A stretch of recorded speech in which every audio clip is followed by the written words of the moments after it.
Susantri, saya mahasiswi dari Universitas Bung Hatta, jurusan Sastra Indonesia. Kali ini saya akan menjelaskan kepada teman-teman semua tentang contoh berbagai macam bentuk folklore, baik itu folklore lisan, folklore setengah lisan, dan folklore bukan lisan. Sebelum saya masuk ke contoh, saya akan menjelaskan sedikit apa itu folklore. Folklore merupakan suatu kebudayaan yang diwariskan secara turun-temurun dan tersebar di suatu masyarakat. Selanjutnya saya akan membahas tentang contoh folklore lisan. Yang pertama ada puisi rakyat. Puisi rakyat di daerah saya sendiri lebih dikenal dalam bentuk pantun yang berisi petatah titih. Contohnya yaitu sebagai berikut. Ilia mudik angin berlari, gamang basarang di pasawangan, buah pikir alum juga berujung. Kini badan sadang di lamun-lamun ombak, angin badai lawit menggilo, patuh tunggah kilek menyambung, kalam nambukan alang-alang. Indak kama kamanggapai dia. Fungsi dari puisi Lapeh rakyat kato ini lapelah janji, memberikan pesan lapeh maupun lahu hikmah bu dalam saya duit kehidupan samati, atau sekedar tak mencurahkan gulo isi disesali, sang pencipta pak itu puisi ketua adi. tersebut. Di daerah saya sendiri, puisi rakyat ini sudah jarang sekali digunakan. Bahkan tidak ada lagi yang melantunkan puisi rakyat ini.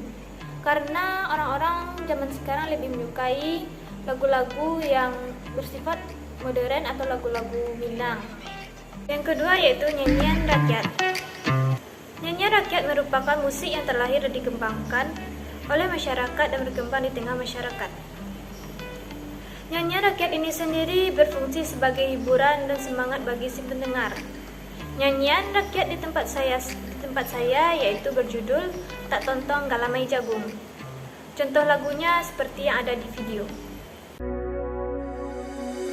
Di tempat saya sendiri, lagu yang berjudul Tak Tontong Galamai Jagung ini masih digunakan guna untuk menghibur teman atau anak-anak yang sedang bersedih atau hanya sekedar berlipur darah. Selanjutnya yaitu teka-teki rakyat. Teka-teki rakyat atau pertanyaan tradisional ini merupakan pertanyaan yang sukar dijawab tetapi dapat dijawab setelah mengetahui jawabannya. Contoh teka-teki di daerah saya yang pertama yaitu bersisik bukan ikan, bermahkota bukan raja. Apakah itu? Jawabannya adalah buah nanas. Yang kedua, mempunyai satu ruang tapi memiliki 100 penghuni. Apakah itu? Jawabannya adalah buah pepaya. Teka-teki ini masih digunakan sampai sekarang sebagai pertanyaan-pertanyaan untuk bersenang-senang dan mengasah pikiran. Nah, selanjutnya saya akan memasuki contoh folklore setengah lisan.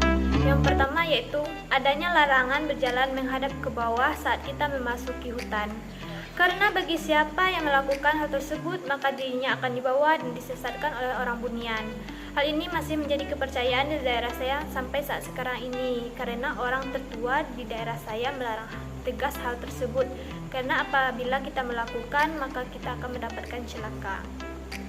Yang kedua, adanya larangan tidak boleh memakai payung di atas rumah.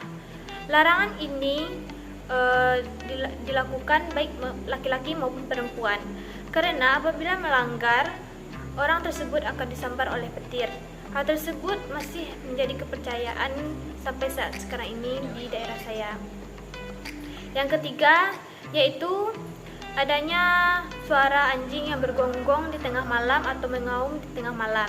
Hal tersebut menandakan anjing tersebut melihat makhluk halus atau bisa saja melihat orang maling. Hal tersebut masih menjadi kepercayaan di daerah saya sampai saat sekarang ini. Kemudian yang terakhir yaitu larangan foto bertiga. Bagi siapa saja termasuk saya dan teman-teman, apabila melakukan hal tersebut atau melakukan foto bertiga, maka orang yang ada di tengah foto tersebut akan mendapatkan celaka, baik itu meninggal dunia ataupun nasib buruk.